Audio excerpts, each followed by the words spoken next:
Boa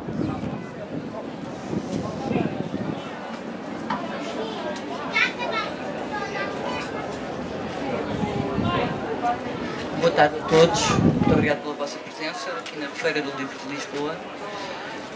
para mais uma apresentação de um livro publicado pela Tinta da China,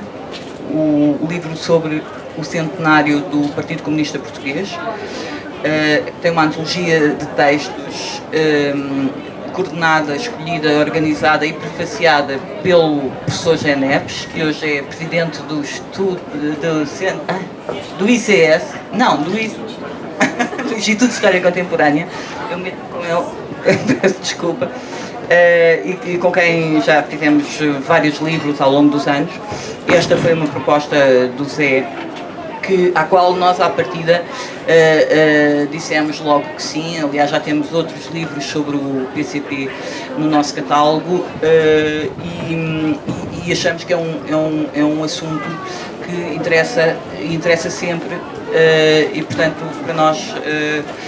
é uma grande honra publicar este livro. Uma das autoras é Ana Drago, a quem eu agradeço desde já a presença, porque vai falar sobre o livro, e passa a palavra ao Zé Neves, que é, na verdade, quem pensou isto tudo. Muito obrigado. Obrigado, Bárbara. Obrigado à Tinta da China por aceitar este desafio. Obrigado às pessoas que vieram aqui assistir a este debate. Na verdade, não é a sessão de lançamento do livro. O livro saiu num período de pandemia mais intenso do que o atual, em que de alguma maneira não era sequer possível fazermos sessões presenciais, portanto um lançamento virtual, mas queríamos fazer no fundo ter um momento presencial, e a Feira do Livro é um lugar mais óbvio, acolhedor, neste que é o ano do centenário do Partido Comunista Português. Um centenário que foi significativamente assinalado durante 4 ou 5 ou 6 dias no espaço mediático português, ali no início de março, justamente na data do aniversário mais precisa, mas que depois, enfim, tem merecido uma atenção um pouco esparsa, quer a partir da universidade, onde, apesar de tudo, não têm existido muitas iniciativas em torno desse centenário, quer mesmo na presença enfim, no espaço mediático. O livro, de qualquer maneira, tem um alcance um pouco mais longo, ou pretende ter, do que assinalar, digamos assim, do que marcar a efeméride, ele foi pensado com 2 objetivos. Eu vou fazer uma apresentação muito sintética, geral, do livro, e depois passo a palavra à Ana Drago, a quem devo um duplo agradecimento. Primeiro, por ter disponibilizado um texto dela para compor um livro, é o último texto que aparece no livro, e já perceberão porquê, e depois por ter se disponibilizado imediatamente para partilhar aqui a mesa comigo. O livro tem, como eu dizia, uma pretensão que é de, por um lado, constituir-se como um ponto de partida interessante, importante, se calhar até incontornável, para quem queira estudar ou conhecer a história do Partido Comunista Português. Digamos, eu fiz uma tese de doutoramento sobre o Partido Comunista Português, por acaso faz hoje exatamente 20 anos que me inscrevi no doutoramento. Hoje é um dia histórico por esse motivo e não por outros motivos, ter-me dado jeito de ter um livro destes, e portanto o livro foi pensado um pouco também com esse objetivo, o de realizar aqui uma antologia de estudos, evidentemente com um limite de páginas imposto pela pessoa que está aqui sentada ao meu lado direito, mas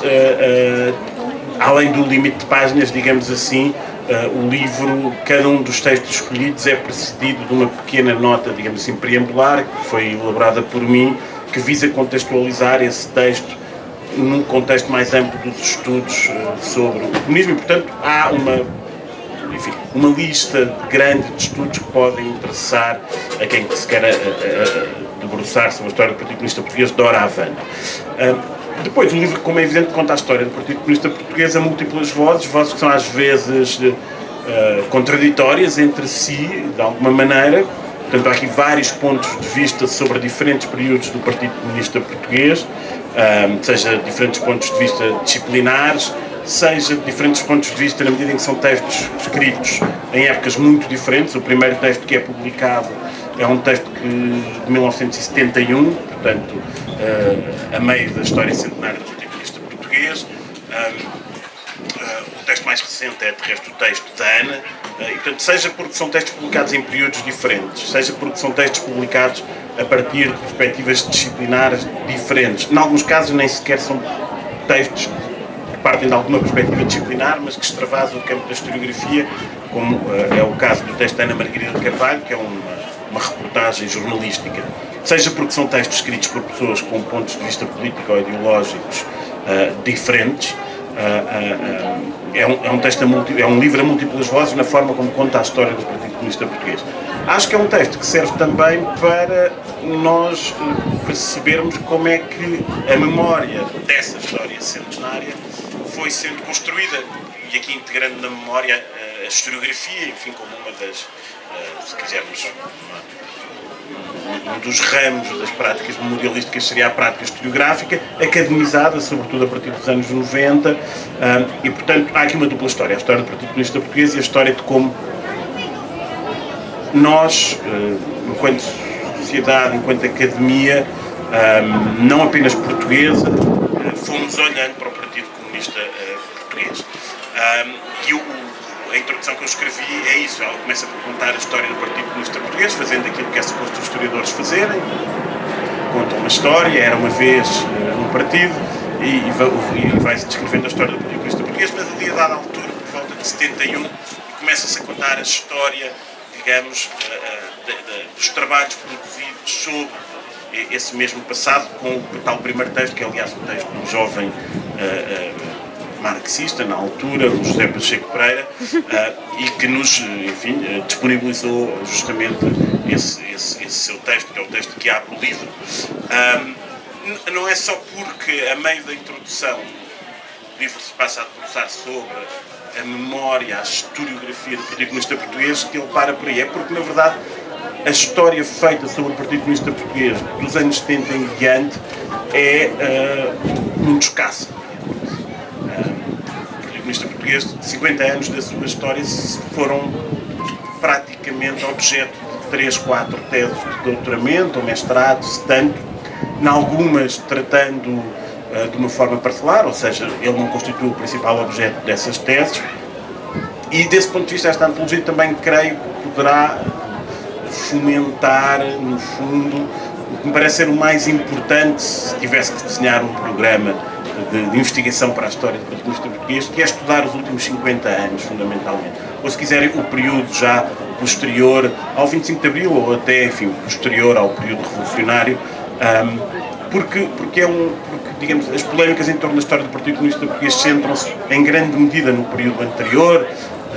Todas as polémicas em torno da abertura, o fecho dos arquivos, das personagens que são exaltadas ou subalternizadas nessa memória, elas dizem fundamentalmente respeito ao período anterior, e os últimos 50 anos estão por estudar. E esse estudo é, porventura, relativamente urgente. Porquê? Bom, porque um dos recursos para esse estudo será certamente a história oral, e ela tem sempre esta urgência de que os possíveis entrevistados, os possíveis testemunhos, as possíveis fontes merecem, não é? E porque eu creio que o estudo do PCP nos últimos 50 anos é bastante interessante para a historiografia portuguesa do século XX em geral, porque no fundo o Partido Comunista Português tem aqui alguns elementos interessantes. Um deles é que tem uma cronologia que escapa um pouco à cronologia convencional da história política portuguesa.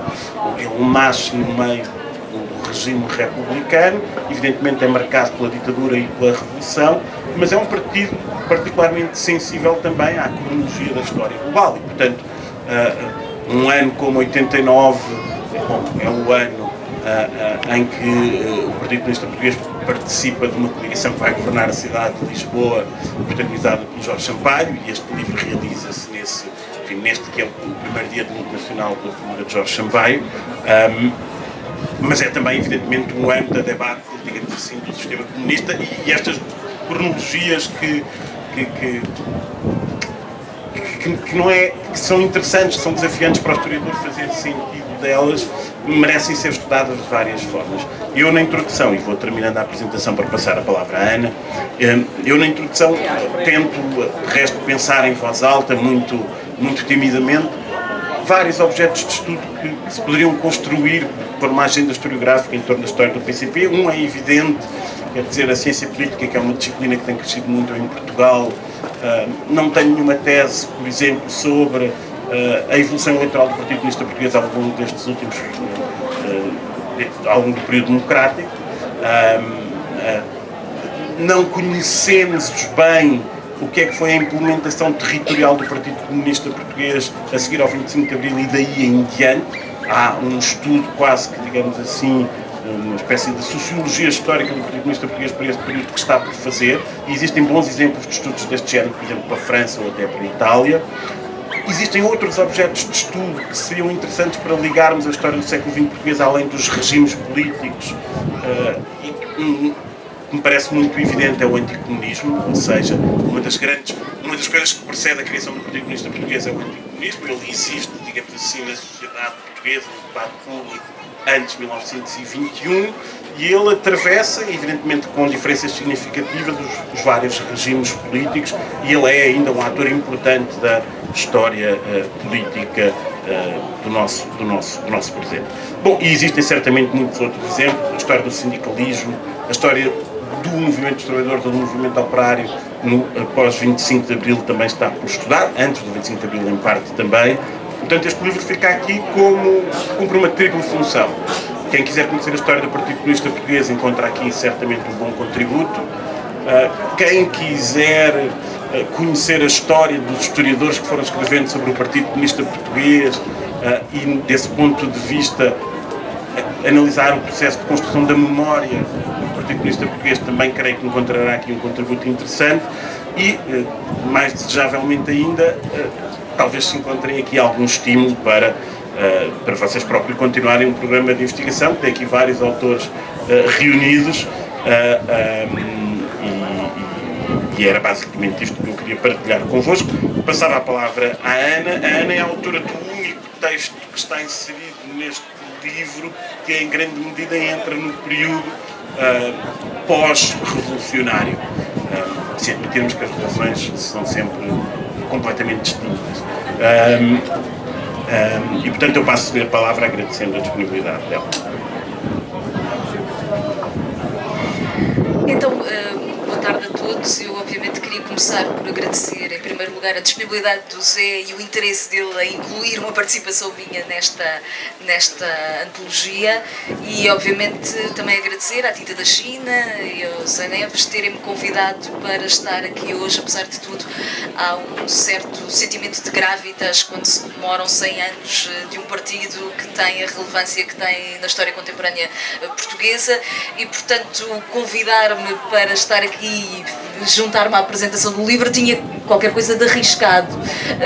Primeiro porque eu não sou propriamente historiadora, não sei exatamente o que é que sou, mas não sei se cabe nessa categoria. Segundo lugar, pelo meu conhecido envolvimento político num outro espaço partidário que não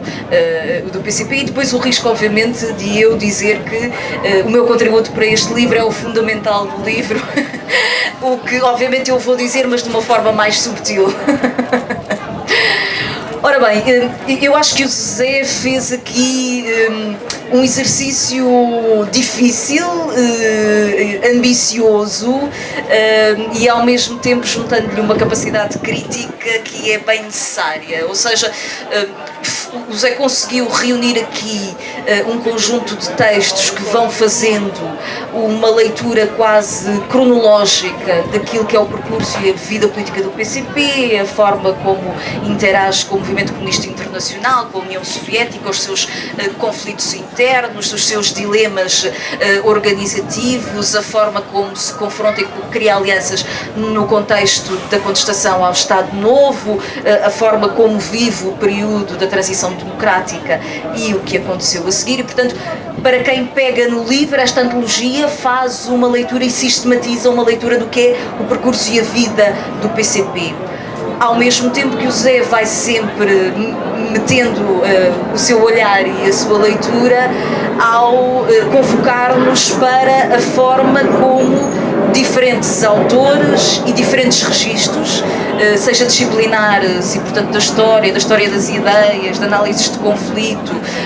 de estilos jornalísticos que vão aqui surgindo, como é que o PCP é em si próprio encarado como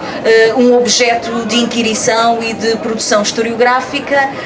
lembrando-nos que, na verdade, parte significativa dessas abordagens e dessa história é feita, e aqui eu faço também meia-culpa, por figuras que num ou noutro momento estiveram elas próprias envolvidas no ativismo e na atividade partidária, muito em particular figuras que depois vieram a ser importantes no campo da academia, no campo da política, surgidas até da crítica ao percurso dos partidos comunistas mais ortodoxos, que nascem nos anos 60, a crítica da chamada extrema-esquerda, da esquerda radical, e que, apesar de tudo, vão ter a sua importância depois nos anos 80 e nos anos 90, seja na criação de outras formas partidárias, nomeadamente do Bloco de Esquerda, ou na sua aproximação, talvez aqui a figura do Carlos Gaspar, às leituras que surgem sobre o século dos comunismos e, portanto, a vertente da leitura do comunismo como um dos espaços de totalitarismo do século XX e, portanto, muito marcantes ainda de um debate político que temos na atualidade. O Zé assume nessa introdução e nessa contextualização das várias análises que vai fazendo que esta é uma antologia centrada sobre a ideia de história política e que, portanto, uma história social seria, ele diz, teria um índice bem mais curto, a história do enraizamento social e da conflitualidade social, e outro da história cultural também seria relativamente diferente, mas, portanto, vai sempre dando esta ideia de que não lemos este percurso cronológico com uma lógica de que é possível a Academia fazer um discurso neutral sobre o percurso do PCP e as coisas são mesmo assim e é com isso que temos que viver, mas vale a pena ir, enfim, escalpelizando estas diferentes leituras sobre a história do PCP e a forma como ele é constituído como objeto de produção de discurso historiográfico. Para quem fez, como eu, uma leitura sequencial dos textos, ou seja, eu peguei no primeiro texto e fui por aí adiante, há uma experiência relativamente, como é que eu ia dizer, peculiar, porque há uma primeira metade do livro bastante vasta que, de alguma forma, atravessa a formação do PCP até ao período da transição democrática, até à Revolução de 1974, em que diferentes figuras vão fazendo esse processo de reconstituição, da formação, dos dilemas do PCP, das estruturas organizativas, dos seus modelos de inclusão no movimento comunista internacional, da crítica que surge nos anos 60, com as correntes maoístas, a questão colonial, a guerra colonial, as suas alianças com o espaço, primeiro da oposição republicana e depois da oposição democrática, e as estratégias, as discussões internas do PCP em relação ao confronto com o Estado Novo. Lidos em 2021, apesar deles virem de diferentes figuras que têm, se calhar, até leituras algo divergentes sobre o papel do PCP no confronto com o Estado Novo, nós não temos dificuldade em nos conciliar com essa história. E, portanto, os vários contributos que aqui estão dão-nos, é isso, um quadro, sistematizam diferentes leituras, diferentes períodos, e nós lemos com uma relativa calma esse percurso do PCP. E depois há uma segunda parte, que é a parte da ruptura do 25 de Abril, o período do PREC e o pós-PREC, em que, apesar de tudo, já parece haver alguma divergência na forma como se encara o papel do PCP, quer durante o período revolucionário, quer posteriormente. E há aqui duas leituras que valeria a pena depois um dia continuarmos a escalpelizar. Por um lado, a leitura que é apresentada pelo Francisco Louçã, mas que em certa medida é apoiada pelo texto do Marco Lisi. Ou seja, a ideia de que não houve pelo PCP um momento em que tenha havido uma vertigem revolucionária e, portanto, nunca houve uma intenção de levar a revolução e o confronto, enfim, com o estabelecimento de algo que viesse a seguir ao Estado Novo como um regime liberal. Nunca houve verdadeiramente uma estratégia revolucionária que tenha sido lançada no terreno. O Francisco Louçã faz uma estruturação argumentando que o PCP procurou, no fundamental, uma estratégia de conciliação e de apaziguamento e, portanto, procurou sempre reforçar a sua posição no contexto de um novo regime democrático, mas com uma configuração política de estilo parlamentar liberal. O Marco Lisi diz que o PCP faz um processo de mobilização no confronto com as outras estruturas partidárias, tentando forçar essa relação de forças para manter o seu pé dentro do quadro democrático e que apostava, enfim, eventualmente, em alguma estratégia de alianças com algumas das elites da estrutura militar, como forma de o fazer. Portanto, são dois textos que estão mais ou menos alinhados. Já o texto que é apresentado pelo Carlos Gaspar faz num determinado momento uma leitura, e eu vou citar, vai ser a única parte que eu vou fazer uma citação do livro, em que o Carlos Gaspar diz, em 1964, quando o PCP procura repetir localmente, num contexto de crise internacional, as proezas e os métodos dos bolcheviques russos, a sua tentativa falhou. Ou seja, o Carlos Gaspar faz aqui a insinuação que em determinado momento o PCP teria tentado reproduzir no contexto da Revolução Portuguesa algo semelhante àquilo que foi a estratégia dos bolcheviques, pressupõe-se na Revolução de Outubro de 1917, e depois esta frase que tem, enfim, o seu peso em termos de proclamação, não é em nenhum momento do texto sustentado de forma empírica. E, na verdade, sobre o PREC,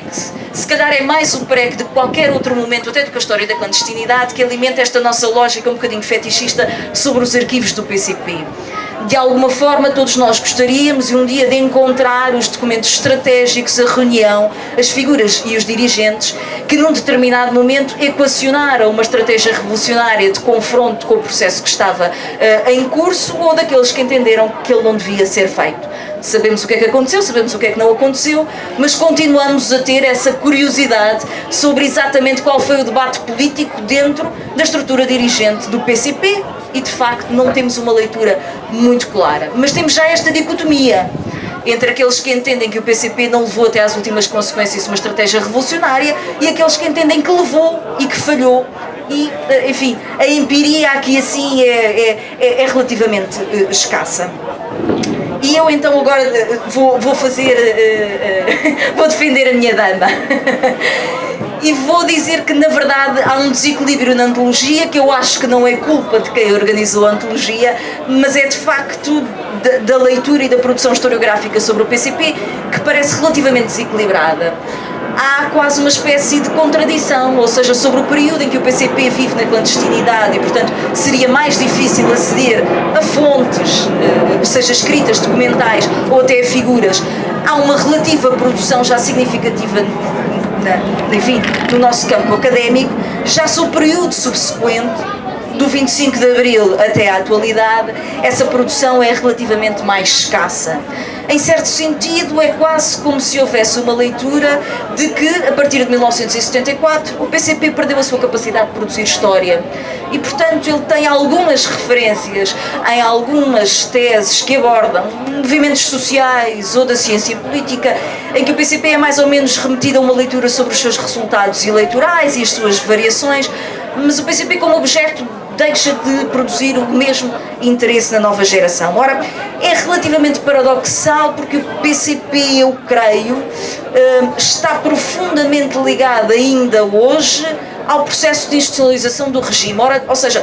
não tanto, obviamente, também ao PREC, mas a sua apresentação hoje no espaço político da democracia portuguesa continua fortemente ligado ao momento constituinte. Mesmo com todas as revisões constitucionais, o PCP continua a apresentar-se como aquele que representa no espaço político português aquele compromisso muito sui generis, que é entre a produção de uma democracia que aceita o pluralismo democrático, e o PCP continua a utilizá-lo nos dias de hoje, para defender a sua própria forma organizativa, a sua festa da Avante como forma de financiamento, a sua liberdade de organização partidária com as formas que entende, é esse pluralismo que vem, apesar de tudo, da Constituição de 76, e a ancorar-se na agenda programática das políticas públicas, muito centrada sobre uma matriz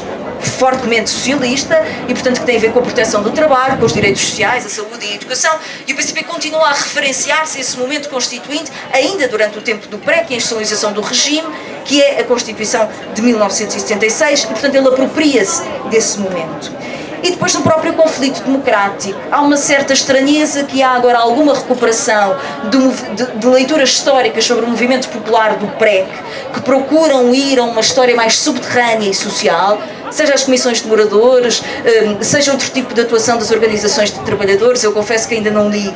a tese do Ricardo Noronha, mas estou curiosa de ver, que fazem há uma espécie de estranheza, porque a leitura sobre esse tipo de movimentação popular é muito centrada sobre essas formas organizativas. Por exemplo, a tese do Ramos Pinto vai sinalizando a importância dos grupos de extrema esquerda ou da esquerda radical na articulação com esse movimento popular, e o PCP surge de forma muito ténue, como se o PCP tivesse tido, com essas formas mais radicalizadas de ação política no PREC, uma leitura relativamente distante ou cuidadosa nessa relação.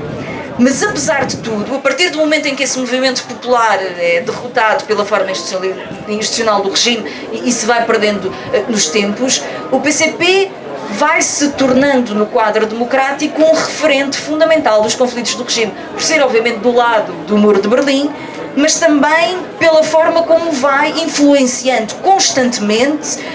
uma série de áreas fundamentais da história da democracia portuguesa. Seja na componente intelectual, na produção do debate político, em que até anos 90, anos 2000 é fundamental na formação de quadros e de debates, tem aliás a generosidade de fornecer quadros, seja o Partido Socialista, a importância que teve no governo de António Guterres, de uma parte significativa que sai do Partido Comunista e que vai para o Partido Socialista, seja numa das componentes da formação do Bloco de Esquerda, em que os restos da plataforma de esquerda que vão em direção ao Bloco de Esquerda, e portanto o PCP é determinante nesse conflito político. É determinante na institucionalização do regime, na forma como está com uma forte presença no poder local democrático e nas autarquias, tem praticamente um terço, quase metade do território, onde tem um papel fundamental nessa consolidação da participação dentro do quadro das instituições democráticas. Obviamente na institucionalização do conflito entre trabalho e capital, no movimento sindical é absolutamente determinante, e depois já há alguns debates que são também importantes sobre a configuração. No debate, por exemplo, da regionalização, o PCP tem um papel fortíssimo, ou seja, como reinventar o Estado de uma forma democrática que permita participação e ancoragem no território. O PCP é um elemento marcante, mas também, obviamente, no debate sobre a integração europeia, em que o PCP também continua a ter um papel absolutamente determinante na formulação de uma crítica a esse processo de inclusão. E, portanto, há aqui alguma coisa que nos está a falhar, e a culpa é das ciências sociais, eu diria, em fazer esta leitura. Se esta leitura é do campo da história ou da sociologia, eu lembro-me daquele debate que há 15 anos atrás, ou isso, o Rosas e o Boaventura tiveram sobre qual era o tratado de Tordesilhas que se podia fazer entre a perspectiva histórica e a perspectiva sociológica, e não creio que tenham chegado a grandes conclusões, e nós também provavelmente não chegaríamos. Mas é preciso alguma produção, exatamente porque algumas fontes testemunhais estão a passar de geração, mas também, e com isto termino, vou só dizer isto, há uma forma de ler a conflitualidade política e social que emerge no final dos anos 90, nos anos 2000, que se centra e que se organiza em torno da teoria dos movimentos sociais e que vai buscar um encantamento por novas identidades políticas que de alguma forma vêm desafiar as identidades de classe, que enfim, que é a estruturação típica do que seria um partido de classe como o PCP, e o encantamento com novas formas de organização, menos estruturadas, menos burocráticas, mais performativas, mais efêmeras, e que levam toda uma nova geração de investigadores a olhar mais os movimentos sociais e de alguma forma a desligá-los da sua ancoragem em formas organizativas. Trabalhamos sobre o ativismo e menos sobre a organização, trabalhamos sobre novas identidades e novos atores sociais que emergem e não sobre as identidades de classe. E isto é sempre interessante porque cria novas discussões, mas eu diria para termos algum cuidado, alguma atenção àquilo que está a acontecer até na sociedade portuguesa agora durante o ciclo da austeridade, as grandes manifestações, as que foram capazes de mobilizar mais portugueses e, portanto, são formas de protesto popular relativamente importantes nos últimos 10 ou 12 anos na sociedade portuguesa, terão sido talvez a geração Arrasca e terão sido o que se lixa a Troika. Estou só a falar do ponto de vista numérico. E, curiosamente, quando nós olhamos o que é que esteve na base destas mobilizações, estiveram aparentemente questões ligadas aos problemas do trabalho. A geração Arrasca trabalhava sobre a questão da precariedade e, portanto, como dizia alguém que escreve sobre o Podemos, sobre o fim da política de classe média na sociedade portuguesa, portanto, sobre a dificuldade de incluir as novas gerações, desde logo nas situações de trabalho. E depois o que se lixa a Troika, que acontece nos dias seguintes ao anúncio de uma alteração daquilo que seria a TSU e das contribuições de trabalho e capital para os regimes da segurança social. E, portanto, quando nós falamos da morte da classe e das novas identidades, talvez devamos dar um passo atrás e voltar a olhar um bocadinho sobre se nós temos classes à procura de uma organização ou se nós temos organizações à procura de uma classe que se constitua, mas não deixar de olhar a intervenção de atores políticos organizados sobre a forma partido naquilo que é e continua a ser a produção de conflito social na sociedade portuguesa. E, portanto, com isto termino. Há um longo trabalho a fazer e cabe-nos a nós continuar a levar essa vontade. Peço desculpa por ter demorado tanto tempo.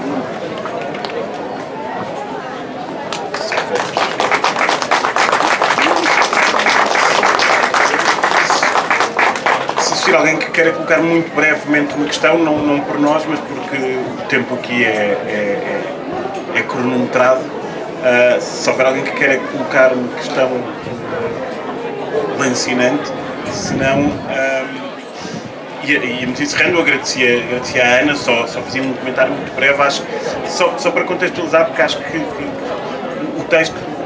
os textos que a Ana contrapôs sobre o período do 25 de Abril e que, na verdade, no caso do texto do Carlos Gaspar, se prolonga para lá do período do 25 de Abril,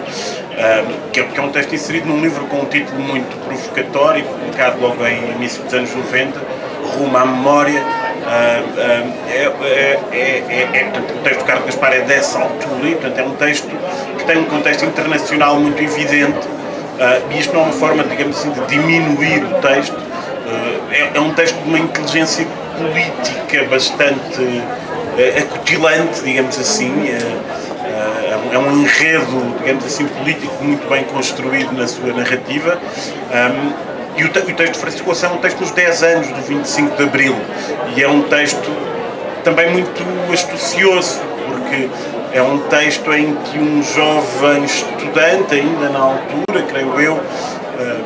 trotskista, com um perfil intelectual muito maduro para a figura do estudante,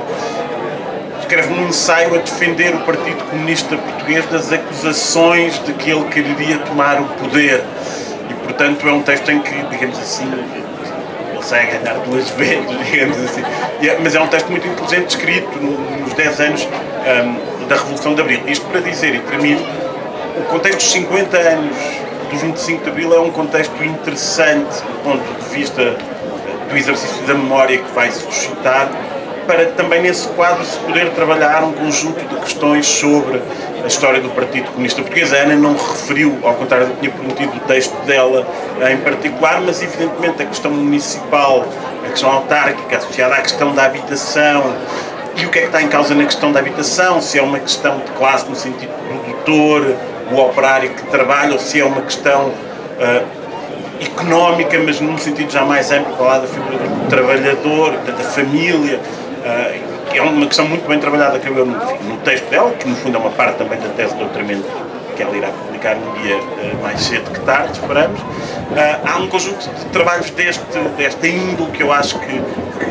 estão por fazer, e portanto daqui em 2025 se calhar podemos novamente chatear a pessoa que está aqui sentada ao nosso lado direito para uma nova iniciativa. Então, fecho eu? Ok, então obrigado por terem vindo. Se quiserem adquirir o livro, eu não tenho pudor em fazer publicidade ao mesmo, está ali à venda. Ele vai na segunda edição e, portanto, quando chegar à 10ª edição, podem orgulhar-se de ter um exemplar da 2ª edição, uma vez que os da primeira já estarão esgotados. Está bem? Obrigado.